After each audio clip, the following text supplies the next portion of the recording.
Hello जी, क्या हाल चाल है। So welcome back to my channel. आज मैं आपको एक जापानीज़ रोमांटिक मूवी जिसका नाम है माय कोरियन टीचर ये एक्सप्लेन करने वाली हूँ। तो फटाफट से वीडियो को लाइक कीजिए और चैनल को सब्सक्राइब नहीं किया है तो जल्दी से चैनल को सब्सक्राइब कीजिए।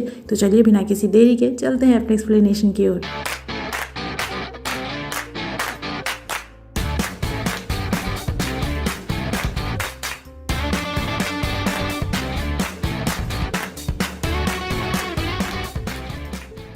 मूवी की शुरुआत होती है योंग नाम के एक लड़के से जो कोरियन है और अभी जापान की एक कंपनी जो हर्ब्स बेचती है उसमें सेल्समैन का काम करता है। पर अगले महीने से उसकी जॉब जा रही है, लेकिन उससे पहले उसे कंपनी की तरफ से एक लास्ट टाइम कुछ प्रोडक्ट की सेल के लिए ओकिनावा जाना है। पर जब योंग घर आता है तो अपनी गर्लफ्रेंड यूरी को किसी और आदमी के साथ देखता है, जिसके बाद उसकी गर्लफ्रेंड उसे ब्रेकअप कर लेती है और अगले दिन वो ओकिनावा आता है। और प्रोडक्ट सेल करने के बाद जब इसकी जानकारी अपनी कंपनी में देता है तो पता चलता है कि उसकी कंपनी ही नकली हर्ब्स बेचने के फ्रॉड में बंद हो रही है। तो बेचारा हताश लाचार होकर एक पार्क में आके बैठता है। एक तरफ तो उसकी जॉब चली गई और दूसरी तरफ गर्लफ्रेंड ने भी धोखा दे दिया। पर ऐसा नहीं था कि योंग पूरी दुनिया में अकेला था, उसकी फैमिली थी, बल्कि वो एक अच्छी फैमिली से बिलोंग करता था। उसके फादर होटल बिजनेस में थे, पर योंग की उनके साथ नहीं पड़ती थी, इसीलिए वो सब कुछ छोड़कर जापान चला आया। अभी बेचारा अपनी लाइफ के बारे में सोच ही रहा था कि उसकी मुलाकात कावामोतो और सायूरी नाम के दो लोगों से होती है, जिन्हें जब ये पता चलता है कि योंग कोरियन है तो वो उसकी खूब दीवानदारी करते हैं, उसे ड्रिंक कराते हैं और घंटों उससे बातें करते हैं। और योंग भी उन्हें अपनी समस्याओं के बारे में बताता है, जिस पे दोनों उसे सुझाव देते हैं कि अभी ना तो वो टोक्यो जा सकता है ना ही वो कोरिया जाना चाहता है, तो कुछ दिनों के लिए उसे ओकिनावा में ही रुकना चाहिए। पर तब तक योंग इतने नशे में था कि बार में ही सो जाता है। अगले दिन उसकी आंख एक अनजान घर में खुलती है, जहां कावामोतो उसे बताता है कि अब से वो यहीं रह सकता है और साथ ही उसे अपने इंटरनेशनल लैंग्वेज इंस्टीट्यूट के बारे में भी बताता है, जहां अब से योंग उसका नया कोरियन टीचर होगा। जिसके लिए योंग पहले तो तैयार नहीं होता, क्योंकि उसके पास टीचिंग का कोई एक्सपीरियंस नहीं है और ना ही वो ये कर सकता था। जिस पे कावामोतो उसे बताता है कि रात तो उसने उसकी डील एक्सेप्ट कर ली थी, तो ना चाहते हुए भी योंग उसके ऑफर को एक्सेप्ट कर लेता है, क्योंकि जॉब तो उसे चाहिए ही थी। पर काम के पहले दिन ही योंग अपनी क्लास के सामने बहुत नर्वस था। उसकी क्लास में थोड़ी ही स्टूडेंट थे, वो भी जैसे उससे कुछ खास इंप्रेस नहीं हुए थे। लेकिन उसके क्लास में एक लड़की थी जिसका नाम था साकुरा, जो उसे पूरे टाइम अजीब तरीके से घूरती है। और उसके बारे में पूछने पर कावामोतो और सायूरी बताते हैं कि वो बहुत ही सीरियसली कोरियन लैंग्वेज सीखना चाहती है। वैसे तो साकुरा की कहानी बहुत ही दुख भरी है, क्योंकि प्रेजेंटली साकुरा एक ट्रैवलिंग एजेंसी में इंटर्न के तौर पे काम कर रही है, जहां उसे सिर्फ और सिर्फ इसलिए लिया गया है क्योंकि उसे थोड़ी बहुत कोरियन आती है। पर अपनी जॉब को परमानेंट कराने के लिए उसे कोरियन लैंग्वेज अच्छे से सीखनी होगी और ये जॉब उसके लिए बहुत मायने रखती है, क्योंकि साकुरा अपने घर की इकलौती कमाने वाली है। उसके पेरेंट्स बचपन में ही मर गए थे, जिस वजह से वो अपनी दादी माँ के साथ रहती है, जिनकी तबीयत अक्सर खराब ही रहती है, तो उसे ही उनका ख्याल रखना होता है। साकुरा की ये दुख भरी कहानी सुनकर योंग को भी उसके लिए बुरा लगता है। वहीं साकुरा की लाइफ में उसकी दादी माँ के अलावा उसका 5 साल का बेटा काई भी था, जिसे वो अकेले ही पाल रही थी।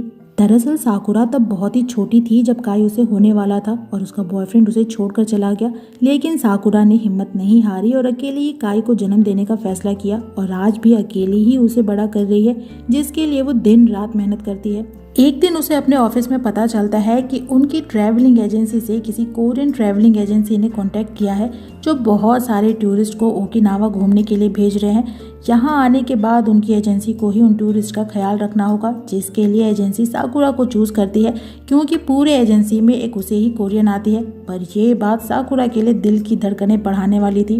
वहीं योंग अलग परेशान था, क्योंकि वो नोटिस करता है कि कोई भी उसकी क्लास को एंजॉय नहीं करता, ना ही उसे लेकर सीरियस ही है, सिवाय साकुरा को छोड़कर, जो सीरियसली उसके क्लास के सॉलिड नोट्स बनाती है, जो देखकर योंग को भी बहुत अच्छा लगता है। वहीं साकुरा कैसे भी करके कोरियन टूरिस्ट के आने से पहले अपने कोरियन स्पीकिंग स्किल्स को अच्छा करना चाहती है। और एक दिन साकुरा का बॉस उसे कोरियन ट्रैवल एजेंसी से आए एक मेल को ट्रांसलेट करके उसका प्रिंट निकालने को बोलता है, जिसके लिए साकुरा अपने कोरियन टीचर यानी योंग की हेल्प लेती है और उससे रिक्वेस्ट करती है कि आगे से वो उसे हर वीकेंड पे प्राइवेट क्लासेस दिया करे, ताकि वो जल्दी से जल्दी कोरियन सीख सके। और साथ ही उसके साथ ओकिनावा सिटी घूमने चलने की रिक्वेस्ट करती है, ताकि वो उन जगहों पर अपनी प्रैक्टिस कर सके जहां वो कोरियन टूरिस्टों को घुमाने ले जाएगी।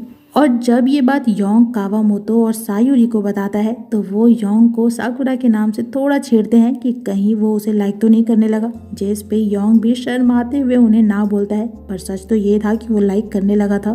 खैर वीकेंड पे वो साकुरा से मिलता है और उसके साथ उन जगहों पे जाता है जहाँ साकुरा उन टूरिस्टों को लेकर जाएगी, और साथ ही उसकी डिस्क्रिप्शन में हेल्प भी करता है, जिसे साकुरा पॉइंट टू पॉइंट नोट करती है। योंग उसे हिस्ट्री से ज़्यादा फूड कल्चर पे बात करने की सलाह देता है, और ये एक तरीके से सही भी था क्योंकि जापान एंड कोरिया की हिस्ट्री आई गेस प्यारी तो नहीं ही है। खैर दोनों यहाँ एक दूसरे के साथ भी टाइम स्पेंड करते हैं। योंग को साकुरा के साथ होना भी अच्छा लगता है। वो दोनों के लिए मैचिंग टी शर्ट्स भी लेता है जिस पे एक रैबिट बना हुआ था।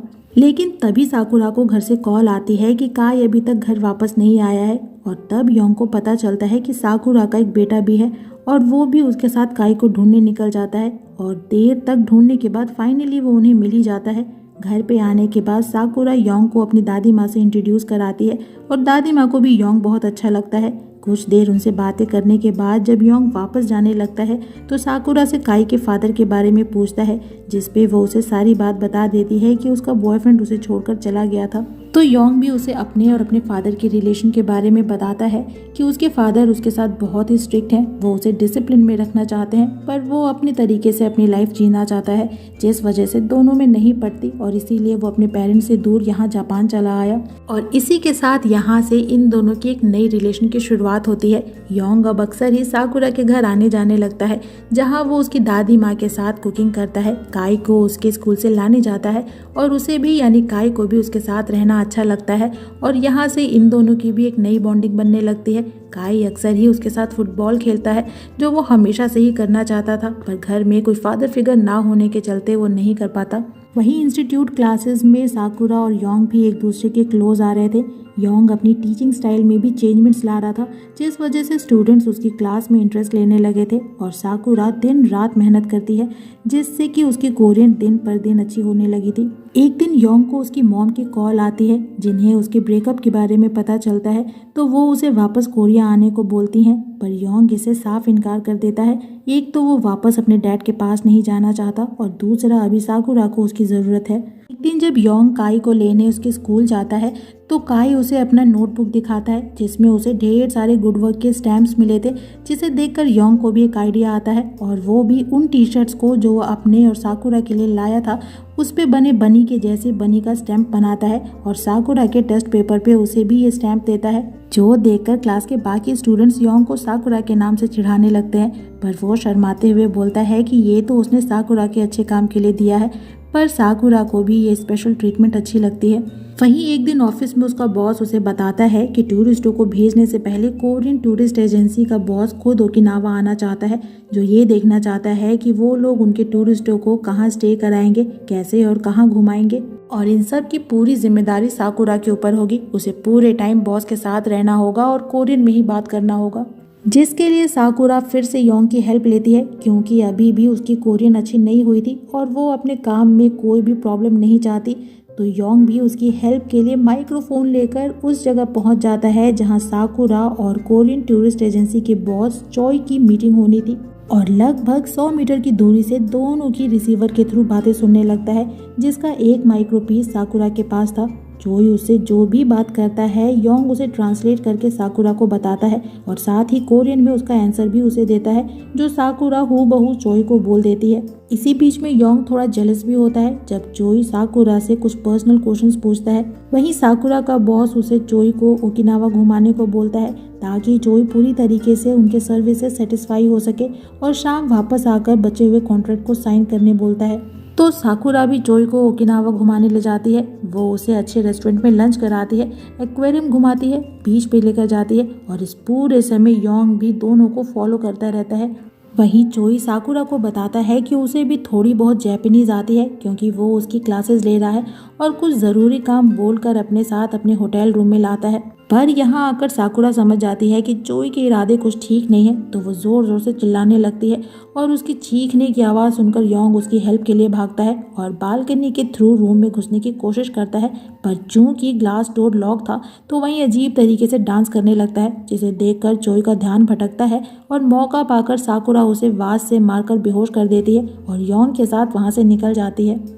नेक्स्ट डे साकुरा का बॉस उसे बताता है कि लास्ट नाइट हुए इंसिडेंट के बाद उस कोरियन एजेंसी ने उनके साथ कॉन्ट्रैक्ट कैंसिल कर दिया है, पर फिर भी वो साकुरा को जॉब से नहीं निकालता बल्कि उसे परमानेंट कर देता है, क्योंकि चोई से बात करते समय साकुरा फ्लुएंट कोरियन बोल रही थी जिसकी एजेंसी को बहुत ज़रूरत है। तो शाम उसके कलीग्स उसकी जॉब परमानेंट होने की खुशी में उसे पार्टी देते हैं, जिसमें साकुरा योंग को भी बुलाती है। वापस जाते समय योंग उसे अपनी फीलिंग्स बताता है कि वो उसे लाइक करता है, वहीं साकुरा भी उसे लाइक करने लगी थी, तो दोनों एक दूसरे को किस करते हैं। पर तभी वहां साकुरा का एक्स बॉयफ्रेंड आ जाता है जो उसे छोड़ने के लिए उससे माफ़ी मांगता है, जो देखकर योंग चुपचाप बिना साकुरा से कुछ बोले वहां से चला जाता है।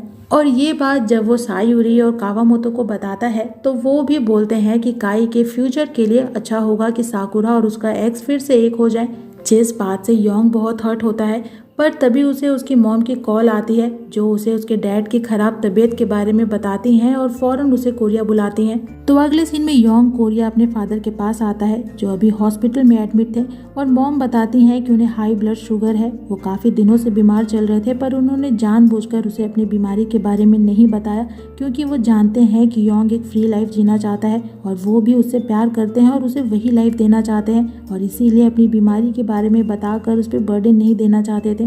जिसके बाद योंग भी वहीं कोरिया में रहकर अपने डैड का काम संभालने का डिसाइड करता है। देखते देखते 3 साल बीत जाते हैं और इस बीच वो साकुरा से कोई कांटेक्ट नहीं रखता। पर एक दिन वो उसे कुछ जापानीज टूरिस्ट के साथ अपने होटल में देखता है जो वहाँ अपने काम से आई थी, और बातों में पता चलता है कि वो फिर से सिंगल है। उसका बॉयफ्रेंड दोबारा उसे छोड़कर चला गया और इस बार शायद हमेशा के लिए। वहीं योंग भी अभी सिंगल ही था, तो दोनों एक दूसरे का नंबर एक्सचेंज करते हैं इस उम्मीद के साथ कि दोनों फिर से एक साथ होंगे, और इसी के साथ ये मूवी यहीं पे खत्म हो जाती है। तो इस मूवी की एक्सप्लेनेशन यहीं पे होती है खत्म। आपको मूवी कैसी लगी कमेंट सेक्शन में ज़रूर बताइएगा। वीडियो अच्छे लगे तो वीडियो को लाइक कीजिएगा, फ्रेंड्स के साथ शेयर कीजिएगा और मुझे इनकरेज करने के लिए मेरे चैनल को ज़रूर सब्सक्राइब कीजिएगा। मैं आपसे मिलूंगी नेक्स्ट वीडियो में नेक्स्ट एक्सप्लेनेशन के साथ। तब तक अपना खूब सारा ख्याल रखिए। सायोनारा।